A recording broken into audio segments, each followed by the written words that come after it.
신자는 거룩한 자입니다. 하나님이 우리를 거룩한 자로 구별했다고 그랬거든요. 세상에서 불러냄을 받은 사람. 세상에서 어디로 불러냄을 받았냐면 거룩한 교회라는 터가 아니라 교회라는 바운더리로, 우리가 그거를 바실레이아, 천국이라고 그러죠. 하나님의 통치의 영역에 미치는 그 터 안에, 제가 지난번에 그 얘기 한번 드렸어요. 바실레이아, 하나님은 우리를 잘못 썼어요. 바실레이아라고 그런단 말이죠. 그러니까 하나님의 왕국은 교회라는 터가 아니에요. 하나님의 왕국은, 이게 하나님의 왕국이란 뜻입니다. 하나님의 나라는 하나님의 통치가 미치는 지역,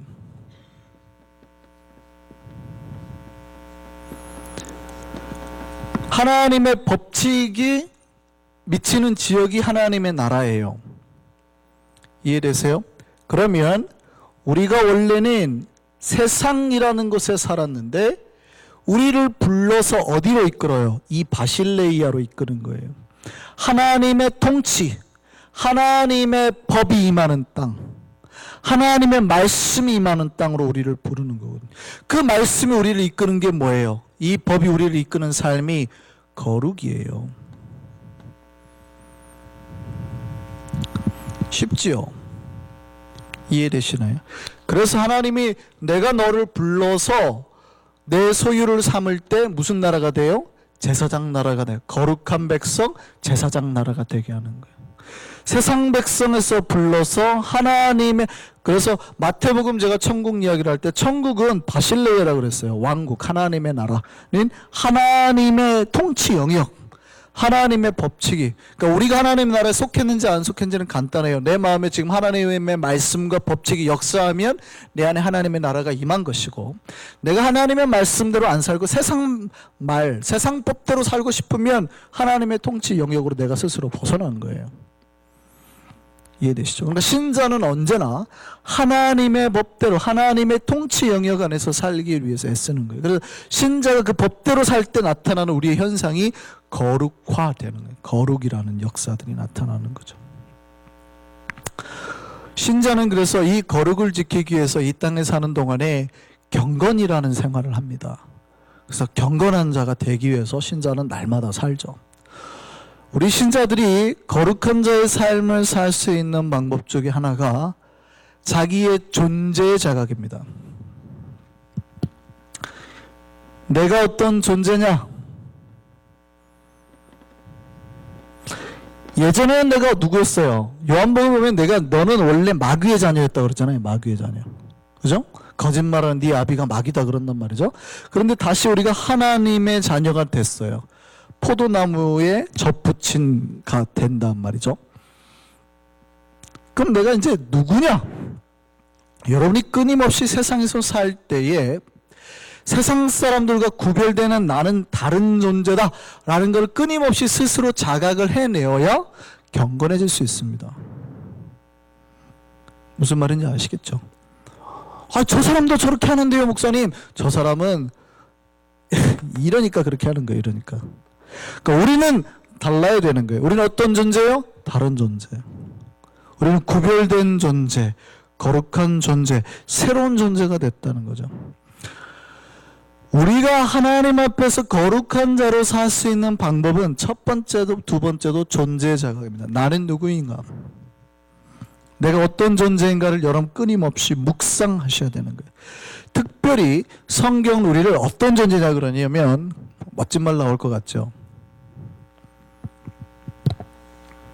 우리를 나그네라 그럽니다. 이 땅에 살아가는 우리는 물론 왕 같은 제사장 표현 여러 가지가 있지만 왕 같은 제사장이라는 말은 없다고 그랬죠. 제사장 나라라는 뜻입니다. 왕 같기도 하고 제사장 같기도 하고 이런 표현은 없어요. 제사장 나라라는 표현이에요. 어쨌든요, 우리가 존재로서는 첫 번째도 두 번째도 나그네임을 생각하는 거예요. 우리는 이 땅에 사는 동안에 거룩한 자로 살지만 이 땅에 우리가 본래 살기 위해서 부름받은 존재가 아니에요. 이 땅은 나그네로 사는 사람들이에요. 나그네라고 하는 거는요, 소유를 최대한 적게 가지는 사람입니다. 왜 그런지 아시죠? 왜냐하면 유대 사회에서 나그네는 물론 지나가는 사람이지만 유대인 자체가 나그네 삶을 살아요. 그러니까 텐트 쳤다가 옮기고 또 텐트 쳤다가 옮기고 이런 인생을 산다는 말이죠. 유목민의 인생. 근데 이 나그네는 그 유목민의 인생보다도 더 가볍게 살아요. 텐트를 치고 살아가는 사람들이니까 짐을 많이, 소유를 많이 가지면 될까요, 안 될까요? 안 돼요. 그래서 경건해지려고 하는 자는 소유를 많이 가지려 하지 않습니다. 최대한 내가 가진 소유를 간소화하려고 하는 경향이 있어요. 자꾸 드리기보다는 간소화하려는 경향이 자꾸 생깁니다. 저 사람이 경건한지 아닌지는 그의 삶의 태도를 보면 압니다. 자꾸 치렁치렁 해 가는지 간소화해 가는지. 경건한 자는 그래서 소유보다는 목적을 향해서 사는 삶을 삽니다. 무슨 말인지 아시겠죠? 나그네는 소유보다는 목적, 내가 이 땅을 지나서 가야 될 방향성이 언제나 존재해요. 좋은 풀밭, 맑은 물, 우리는 특별히 본향이라는 목적을 향해서 나아가는 자예요. 그러니까 소유가 목적이 아니고 방향이 목적이 되는 거죠. 우리는 이 땅에 사는데 얼마나 많이 취해야 될까? 그가 목적이 아니라 주님 계시는 저 천성을 향해서 내가 바로 가느냐 옆길로 새느냐, 이게 우리의 인생의 목적이어야 된다는 거예요. 방향이. 이게 나그네 된 자들의 삶의 자세입니다. 베드로전서 2장 11절 말씀 볼까요? 사랑하는 자들아, 거류민과 뭐 같아요? 나그네 같은 너희를 권하노니. 베드로 사도께서 우리에게 권면하는 말이 뭐냐면 너희는 나그네와 같다는 거예요. 나그네와 같으니 뭐와 조심해라? 뭐를 조심해라? 우리의 방향은 영혼에 있는 거거든요. 천국에 있는 거거든요. 본향에 있는 거거든요. 영혼을 거스려 싸우는 육체의 정욕, 욕심, 욕망, 가지려 하는 것, 채우려 하는 것들을 조심하라. 우리가 하나님 앞에 경건하게 살려고 하면 할수록 우리가 어떻게 해야 돼요? 나그네 인생을 살려고 해요. 소유는 적게, 방향성은 뚜렷하게. 근데 이 땅의 욕망이 우리를 자꾸 어떻게 하냐면 주저앉게 만들어요. 좋은 집이나 좋은 TV가 있으면 이걸 들고 다니기가 힘들잖아요. 나그네 인생은. 그러니 한번 좋은 걸 세팅해 놓고 나니까 이 땅에 살고 싶은 거지 저 천국이라는 방향성을 향해서 나가고 싶지가 않은 거예요. 그럴까요, 안 그럴까요? 여러분, 좋은 소파가 있으면 앉아가지고 안 일어나고 싶지. 일어납시다. 그럼 좋아요, 싫어요? 갑시다. 빨리 저 천성을 갑시다. 그러면 목사님 조금만 더 쉬죠. 조금만 더. 좋은데 이 비싼 걸 사놓고 10분밖에 못 쓰고 간다는 게 말이 됩니까? 이렇게 된단 말이죠. 제가 말하는 건 다 비유입니다. 지금 여러분이 소파를 좋은 거 샀든 집이 좋은 데 살든 지금 그런 얘기가 아니죠.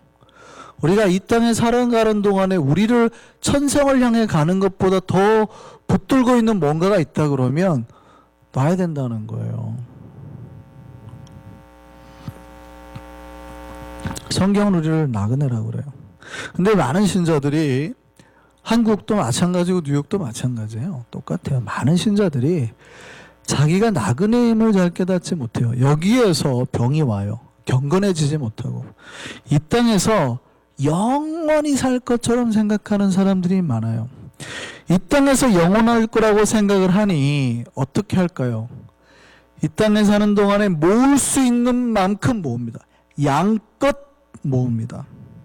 욕심껏 모읍니다. 다 긁어 모아서 왕처럼 쓰려고 그래요. 그리고 뭐라고 그래요? 나는 여기서 오래 살 거다. 떵떵거리고 살 거다. 근데 신자는 그런 걸 추구하는 인생이 아니라고요. 떵떵거리고 사는 인생이 아니라 우리는 이제 훌훌 털어버려야 돼요. 그리고 저 천성을 향해서 주님이 언제 부르실지 몰라서 스탠바이 딱 있다가 와라 그러면 후딱 가야 되는 인생이라는 거죠. 나그네는 그게 기뻐야 돼. 주님이 부르는 게 기뻐야 돼요. 조금만 더요. 하나님 지금 부르시면 곤란한데 어제 차를 샀어요? 어제 옷을 샀어요? 일주일은 입어보고 가야죠. 이러면 곤란합니다 라고 말하는 순간 우리의 마음은 벌써 어디에 매이기 시작해요? 이 땅에 매이기 시작하는 거라는 거죠. 이렇게 우리가 이 땅에 사는 동안에 마음을 두고 마치 이 땅에 자꾸 우리 몸에서 줄 같은 게 나와서 땅을 자꾸 파는 거 이렇게. 나그네는 떠나야 되거든요. 근데 영적인 제가 비웁니다. 신자들의 삶을 보면 그분 몸에서 뭔가 끈 하나가 나와가지고 땅에다가 막 뭐가 팍팍 바뀌는 것 같아요. 이렇게. 그거를 못 뽑아내요. 그 땅에서 못 떠나고 계속 그 자리에 있는 것 같은 느낌을 받을 때가 있어요. 성경에 그거를 뭐라 그러냐면 탐심입니다. 이 땅에 사는 동안에 욕망을 제거하지 못하고 영혼을 거스린다 그랬거든요. 그런 것들이. 그러니까 이 땅에 사는 것에 관심이 있어요. 자꾸. 욕망을 자꾸 땅에 심어요. 그것이 천국을 향해서 못 나가게 자꾸 만들어요. 여기 계신 분들 제가 다 털고 성경 한번 나갑시다. 갈 수 있을까요?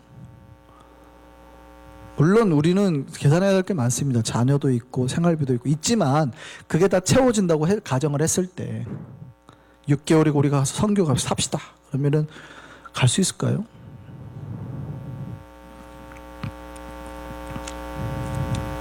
우리는 언제든지 떠나는 인생을 사는 거예요. 떠나는 인생. 이 땅에 그런 사람들이 많대요. 누가복음을 보면 한 명의 사람이 나옵니다. 근데 이 사람이 부자거든요. 부자는 뭡니까? 이 땅에 사는 사람들이 누구나 소망하고 바라는 자의 위치. 그 부자거든요. 그렇잖아요. 부자는 이 땅에 사는 사람이 가장 동경하는 일이 넘버원이에요. 제가 지난번에 시사 프로그램에서 말했잖아요. 한국에서 제일 잘 나가는 여당, 야당의 2명의 정치인들을 모아놓고 질문을 냈어요. 대통령이 조건이 2개입니다. 대통령이 되실래요? 1조로, 그러니까 1조가 생기는 게 있고 돈이 대통령이 되는 거 있어요. 어떤 걸 선택할래요? 두말할 나위 없게 1조를 선택한대요. 돈을 선택하겠대요. 대통령은 임시직이라는 권력이 무상하다는 거예요. 5년이면 끝난대요. 1조는 영원하대요. 제가 말씀을 드렸잖아요. 1조를 쓰려면 얼마나 돈? 1조가 얼마나 큰 돈? 우리나라가 이제 보통 단군 때부터 됐다고 그러잖아요. 물론 우리는 크리스천들은 안 믿지만 단군 때부터 됐다고 하고 그때부터 여러분이 매일 쓰는데 하루에 600불씩을 써야 지금까지 써야 오늘날까지 여러분이 써야 쓸 수 있는 돈이에요. 에브리데이 600불을 써야 1조라는 거예요. 1조는 웬만하면 안 사라진다는 얘기죠.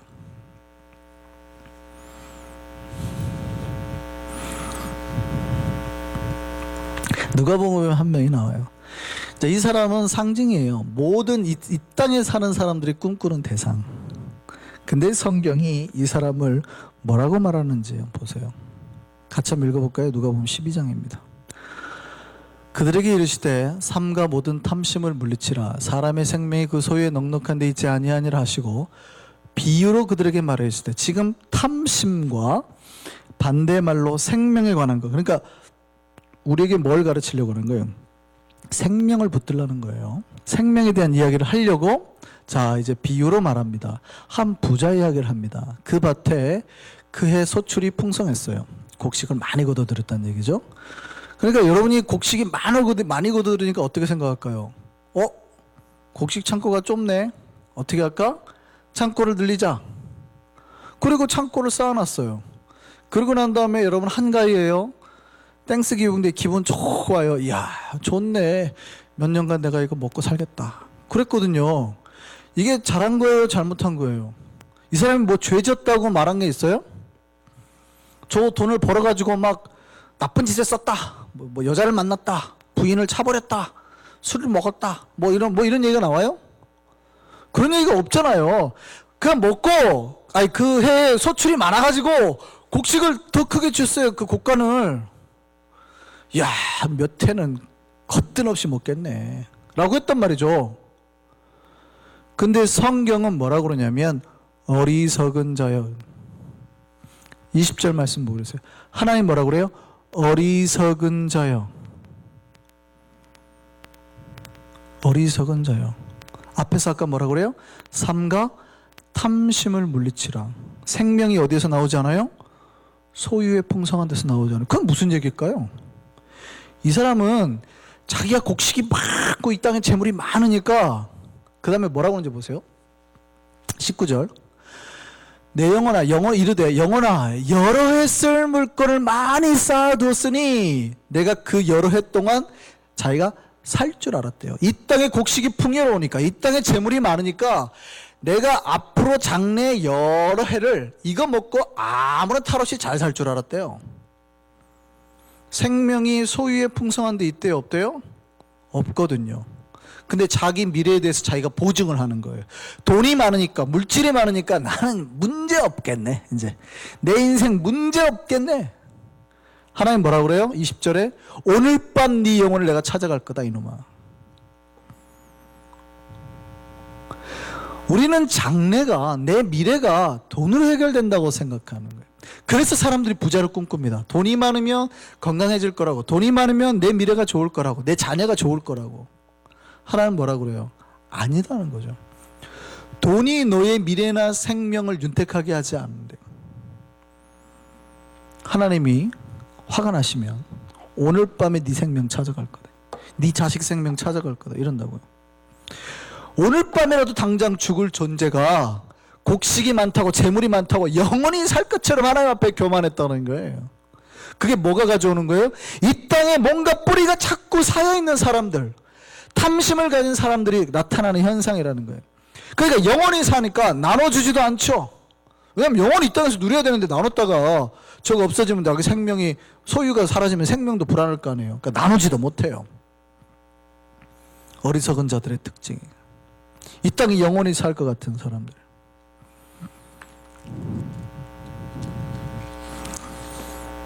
생명은 그 소유에 넉넉한 데 있지 않아요. 그러니까 나그네는 소유를 하려고 하지 않아요. 참 생명인 본향을 향해서 끊없이 전진해 나가는 인생이에요. 나그네 인생을 산다고 하는 것은 그래서 이 땅의 목적이 아니라 영혼의 삶이 목적인 사람입니다. 영혼의 삶이 목적이다 보니까, 그러니까 우리 결승점은 이 땅이 아니니까 이런 이점이 있어요. 여러분 하루가 좀 힘들다고, 한 달이 좀 어려워도 크게 힘들지 않아요. 우리의 결국은 잘 될 거니까. 지금 우리를 영원으로 이끄시는 하나님이 옆에 계시니까, 그 하나님은 실수를 하지 않으시니까. 그리고 우리의 목적은 영원이니까. 달리기 하다 중간에 목이 마르다고 이 결승점 포기할 수 있어요? 달리기 하다가 다리가 좀 아프다고 애초에 달리기를 잘못했네라고 생각할 필요가 있어요, 없어요? 우리가 생각하기에 인생이 길어 보이지만 하나님이 보기에 인간의 인생은 마라톤일까요? 100m 달리기일까요? 무슨 말인지 잘 모르시겠어요? 우리의 인생이 우리가 보기에는 긴 몇십 년의 세월이지만 역사를 놓고 쭉 봤을 때 지금까지 이 땅에 인간이 얼마나 많이 태어나겠어요? 얼마나 많이 태어났다 죽고 하겠어요? 우리의 인생에 내가 보기에 길겠지만, 그러면 하나님 입장에서는 인간의 인생은 마라톤일까요? 100m 단거리일까요? 이건 100m 단거리보다 더 짧아요. 이런 인생이 수없이 연결돼가지고 인간의 역사가 흘러가잖아요. 100m 달리기 하는 거라고요. 근데 여러분 100m 달리기를 딱 했는데 한 50m쯤 가다 보니까 갑자기 배가 고파요. 아침에 달리기 하는데 밥을 안 먹고 뛰었어요. 바보같이. 그러면 중간에 멈추고 빨리 밥을 먹으러 가야 되겠어요? 가다가 갑자기 괜히 뛰었네, 장단지 좀 땡기는데 멈추실 거예요? 호흡 차는데 멈출 거예요?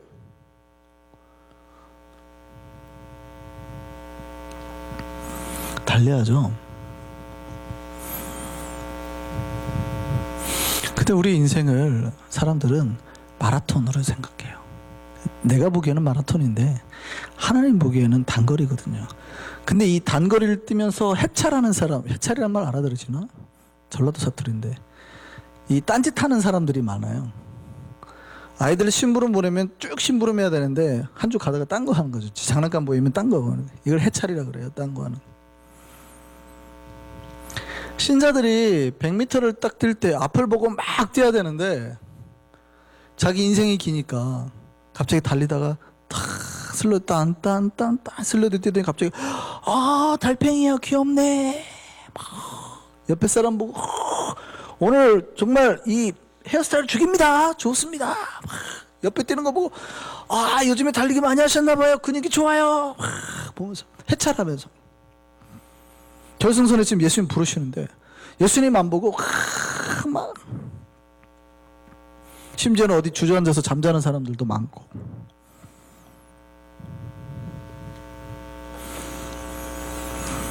우리의 목적이 나그네는 이 땅에 사는 존재가 아니에요. 머물러 쉬면 안 돼요. 목적을 명확하게 가지셔야 돼요. 목적. 천성이에요. 천성. 그걸 향해서 끝없이 우리의 영혼을 움직여 나가셔야 되는 거예요. 나그네 삶을 다른 말로 바꾸면 영혼을 준비하는 자입니다. 이 땅의 삶이 아니라 영혼을 준비하는 자는 자기 영혼의 문이 열리는 때를 기다리는 자라는 얘기예요. 그러니까 가장 중요한 순간이 언제냐면 내 생명이 끝나는 날. 좀 더 정확하게 말하면 죽음의 때를 준비하는 자들이라는 말입니다.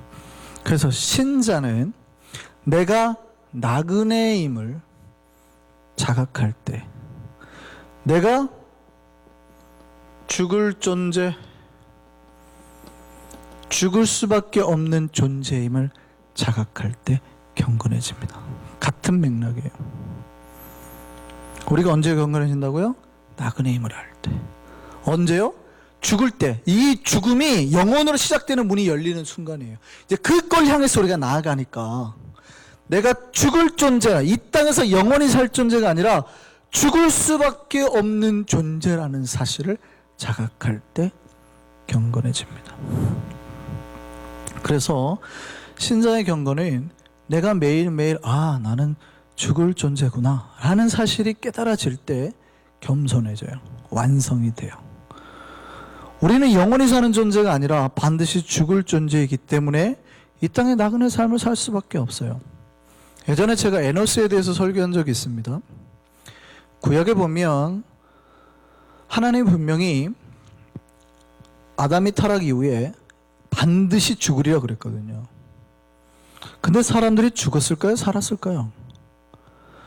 그들의 보기에는 영원한 것 같아요. 왜요? 아담이 몇 세까지 살았어요? 아담이 930세까지 살았어요. 근 1000년을 살다 보니까 사람들이 분명히 하나님이 죽을 거야 그랬는데 자기는 영원할 거라 생각해요. 그러니까 자기네도 마라톤이라 생각한 거죠. 하나님 보기에는 단거리인데 900년쯤 사니까 자기네는 안 죽는데? 뭐 이러는 거죠. 오늘날의 사람들은 더 짧게 사는데도 마라톤이라 생각하니 900년쯤 살면 마라톤이라 생각 안 하겠어요? 안 죽는다고 생각한 거예요. 분명히 하나님이 반드시 죽으리라 했는데 안 죽는 거죠. 그냥 자기네가 어떻게 해요? 영원히 살 것처럼 생각합니다. 영원히 살 것처럼, 이 땅에서 영원히 살 것처럼 사는 사람들의 특징이 뭔지 아세요? 하나님을 예배하지 않는다는, 하나님을 찾지 않는다는, 하나님을 부르지 않는다는.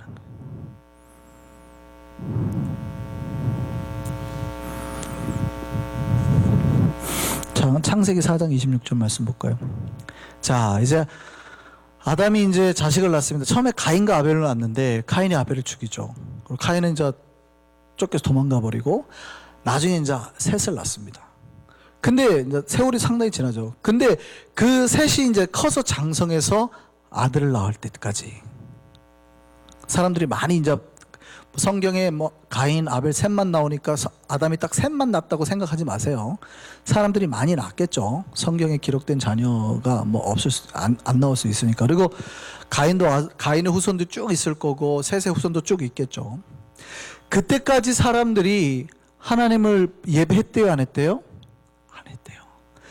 셋이 아들을 낳고 그 이름을 에노스라고 했으며 그때야 사람들이 비로소 여호와의 이름을 불렀대요.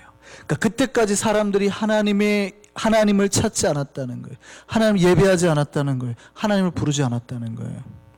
그럼 왜 그때는 비로소 사람들이 하나님을 불렀던 걸까요? 그 전까지는 사람들이 자기네가 영원할 줄 알았어요. 야, 900세까지 사는데 안 죽어 걱정하지 마. 영원할 줄 알았던 거예요. 근데 비로소 어떤 거에 자각을 하게 돼요? 죽음이라는 거. 우리가 죽을 수밖에 없는 존재구나. 에노스의 뜻이 뭡니까? 에노스의 뜻이 정확하게 죽을 수밖에 없는 존재라는 뜻이에요. 에노스가.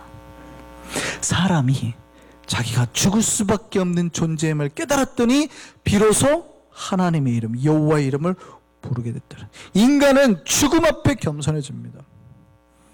죽음 뒤의 삶을 소망하고 기다리는 자만이 하나님 앞에 겸허히 살 수 있어요. 제가 첫 전도사 전임지에서 장례를 수없이 드렸다고 말씀을 드렸죠. 제가 장례 예배만 드린 게, 제가 직접 집례한 게 200번이에요. 200번. 정말 별의별 장례를 다 해봤어요. 뭐 진짜 석관에 넣는 것, 그냥 천으로만 싸가지고 땅에 그대로 묻는 것, 지역마다 장례도 다 다르더라고요. 그러니까 지역에 따라서 장례 예식도 다르고, 배 타고 들어가서 섬에서까지 해보고, 참 별의별 진짜 장례를 다 해봤습니다. 화장, 젊은 애부터 연세 드신 분까지, 뭐 사고로 죽은, 자살해서 죽은, 뭐 불나서 죽은, 뭐 정말 별의별 사람들을 다 장례를 해봤어요. 제가 30대 초반이거든요. 김창규 목사님 나이 때인 거죠.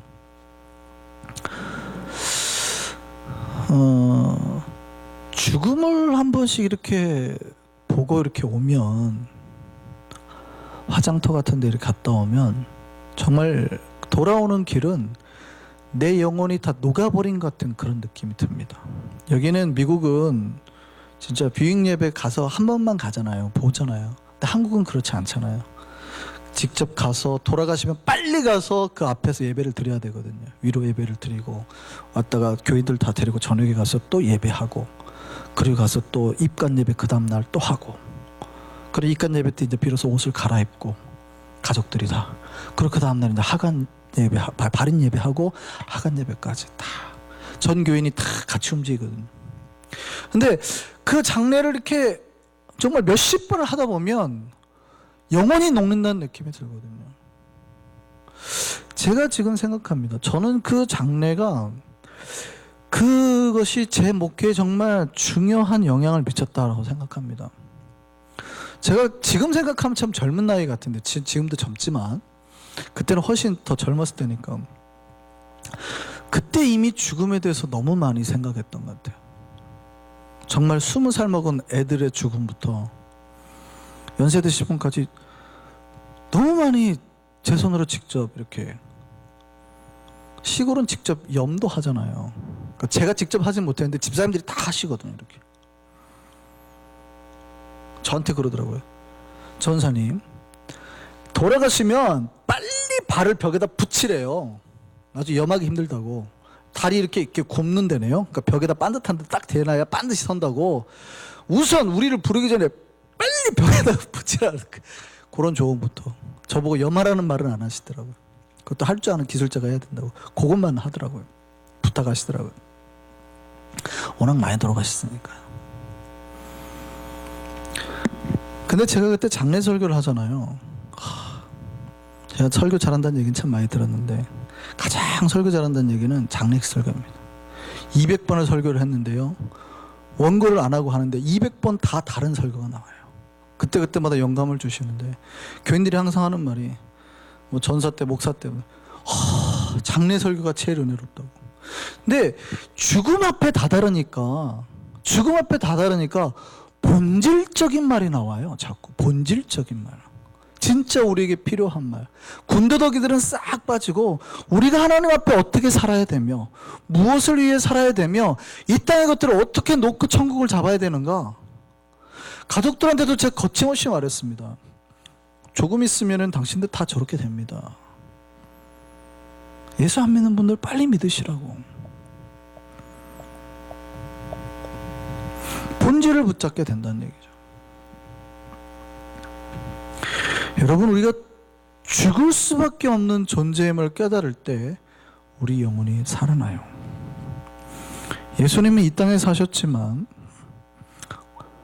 공생의 기간에 아니면 인생 가운데 언제나 죽음을 기억하셨고요, 그걸 준비하셨습니다. 요한복음을 보면 예수님이 십자가에 죽으실 때를 이렇게 증언합니다. 다 이루었다. 요한복음에 예수님이, 물론 가상칠언이 있습니다만, 예수님이 십자가상에서 하신 마지막 말씀이, 요한복음에서 하신 말씀이 다 이뤘다요. 요한복음 19장 말씀 볼까요? 예수께서 신포도주를 받으시니 이르시되 다 이루었다 하시고 머리를 숙이시니 영혼이 떠나가시니라. 요한복음에서 보는 마지막 예수님의 메시지는 다 이루었다. 뭘 이뤘다는 얘기예요?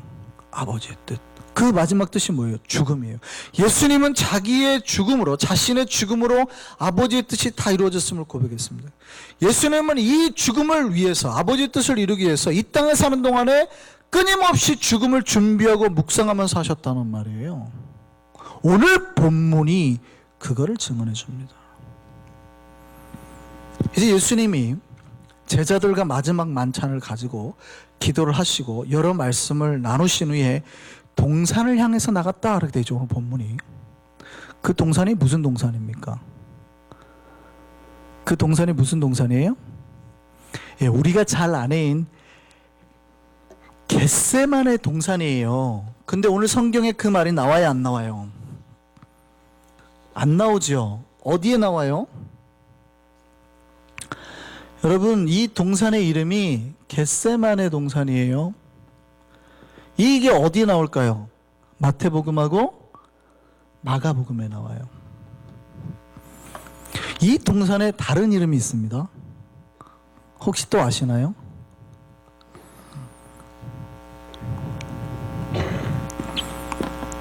감난산이라고. 누가복음에는 감남산이라고 나옵니다. 요한복음에는요, 기드론 건너편 동산 이렇게 나옵니다. 의미가 있어서 이렇게 구별해서 쓰는 거예요. 이 감남산이라는 말은, 감남나무가 뭔지 아시죠? 올리브나무입니다. 올리브나무. 감남산은 올리브나무가 많은 산, 올리브산이라는 뜻이에요. 겟세마네는 아람어인데, 아람어는 당시, 지금 현재 시리아 땅이 썼던 언어입니다. 당시 예수님 당시에 대부분 아람어가 이제 주 통용어였고요. 그 올리브 압축기라는 뜻이에요. 그러니까 이것도 같은 말이에요. 거기에 올리브가 많았다는 뜻이니까. 그러니까 다른 말로 쓴 거죠. 다 같은 장소입니다. 그런데 여기 오늘 본문에서 이 감남산 겟세마나에 대해서 독특한 표현을 써요. 2절에 보면 가끔 예수께서 제자들과 모이시던 곳 이렇게 돼 있어요. 오늘 본문에. 그러니까 여기가 처음 간 게 아니라 가끔 예수님이 제자들과 모이시던 곳. 누구도 잘 알아요? 유다도 잘 알아요. 그래서 유다가 요 시간이면 예수님이 거기에 있다는 걸 알고 용케 군대를 데리고 거기로 갔단 말이죠. 그런데 가끔이라고 말하는 거는 도대체 얼만큼일까요? 가끔이라는 건 얼마나, 한 달에 한 번씩 갔던데 가끔 갔던데 도대체 얼마나 성경에 가끔이라고 그랬던 걸까요? 헬라어로요, 폴라키스라는 말입니다. 폴라키스라는 말은 자주, 원래 원어는 아주 많이 라는 뜻이에요. 그러니까 가끔이 좀 번역이 잘못돼요. 그러니까 자주 갔던 곳, 아주 자주 갔던 곳. 누가복음은 이 본문을 이렇게 말합니다. 누가복음 말씀 볼까요? 자, 예수께서 나가서 뭘 따라요? 습관을 따라 감남산에 가심에 제자들도 따라갔더니. 그러니까 얼마나 자주 간지 아시겠어요? 거의 저녁 먹으면 거의 갔다는 얘기예요. 습관을 따라 감람산에 갔더니 제자들도 따라갔더라. 그것에 이르러 그들에게 이르되 기도하라. 그리고 돌 떨어질 만큼 떨어져서 기도하실 때 뭐라 그래요? 아버지여, 아버지의 뜻이거든 이 잔을 내게서 옮겨 주옵소서. 이렇게 기도했다고요. 지금 이 마지막 기도하는 거예요. 그러니까 예수님이 지금 어디 가신 거예요? 누가 보니까 감람산에. 근데 뭘 따라? 습관을 따라. 잘 생각해 보세요. 예수님은 이 자리를 항상 습관을 따라 가셨다는 거예요. 항상 그때쯤이면 말씀 전하시러 기도하러 가셨다는 거예요. 그러니까 유다가 이 시간이면 예수가 거기 있다는 걸 알고 거기를 제자들을, 그 군인들을 데려왔다는 거예요.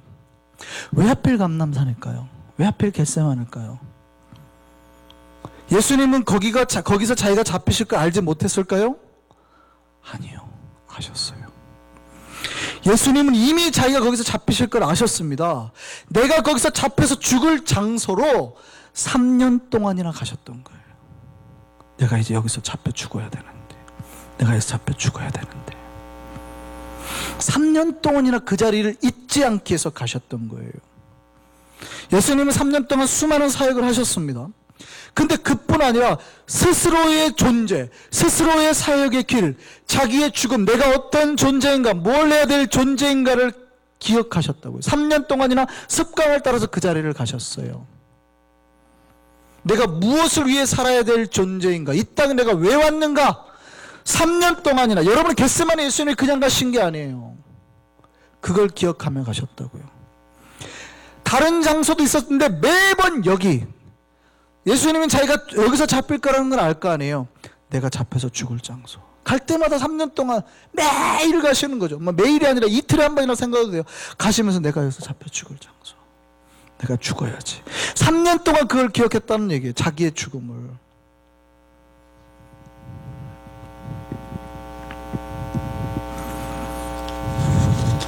그리고 마지막 잡히시던 날에는 땀방울이 핏방울이 될 때까지 기억하셨어요. 왜 마지막 날 땀방울이 핏방울이 될 때까지 기도하신 거예요? 죽을 걸 아니까. 내가 3년 동안 왔는데 이제 내가 죽어야 되네요. 그러니까 땀방울이 핏방울이 될 때까지 기도했다는 건 죽을 걸 알았던 얘기 아니에요. 드디어 죽습니다. 드디어 죽습니다, 아버지. 요한복음은 특별히 더 심도 있게 예수의 죽음에 대해서 의미를 던집니다. 뭐냐면 요한복음을 보면 독특하게 겟세마네나 감람산이라는 표현을 쓰지 않고 독특한 문구를 써요. 기드론 저편. 오늘 본문 말씀 보면 기드론 시내 건너편에 있는 동산 이렇게 돼 있거든요. 오늘 본문 말씀 보면 1절 보면 기드론 시내 건너편 나가서 그곳에 있는 동산 이렇게 표현해요. 그러니까 겟세마네로 갔다고도 해도 되고 감람산으로 갔다 해도 되는데 굉장히 독특한 표현을 쓰는 겁니다. 기드론 건너편. 그러니까 요한이 표현하고 싶은 거는 기드론이라는 얘기를 하고 싶은 거예요. 도대체 기드론이 뭔데? 기드론은 여기가 예루살렘 성이잖아요. 그러면 여기를 건너가야 되는데 여기가 이제 감람산이면 이 기드론 계곡을 말하는 거예요. 여기가 성전이 있고 여기를 건너가면. 근데 이 기드론 계곡은 와디입니다. 엄청한 100m도 120m 되는 깊은. 근데 와디라 평상시에는 물이 안 와요. 홍수 때만 물이 차는데요. 그럼 평상시에는 뭐로 쓰는 거냐면 공동묘지입니다. 공동묘지. 여러분, 우리가 에스겔 그 마른 뼈 환상 있잖아요. 마른 뼈들이 군대가 되는 살아나는 환상의 뼈를 이스라엘 사람들은 다 어디냐면 이 기드론 계곡을 두고 그 환상을 보여줬다고 생각합니다. 그러니까 예수님이 꼭 기드론을 건너서 동산을 갔다는 거예요. 무슨 얘기일까요? 죽음의 골짜기를 지나서 내가 죽을 곳을 항상 가셨다. 요한복음이 표현하는 바는 그거예요. 이 죽음의 골짜기를 건너 내가 수많은 죽음의 발자취들을 건너서 죽을 장소를 향해 나아갔다는 표현입니다. 요한복음이 쓴 아주 독특한 표현이에요. 겟세마네나 감람산이 아니라 특별히 기드론을 건넌 죽음의 골짜기를 건너서 동산으로 나아갔다고 표현한 거거든요.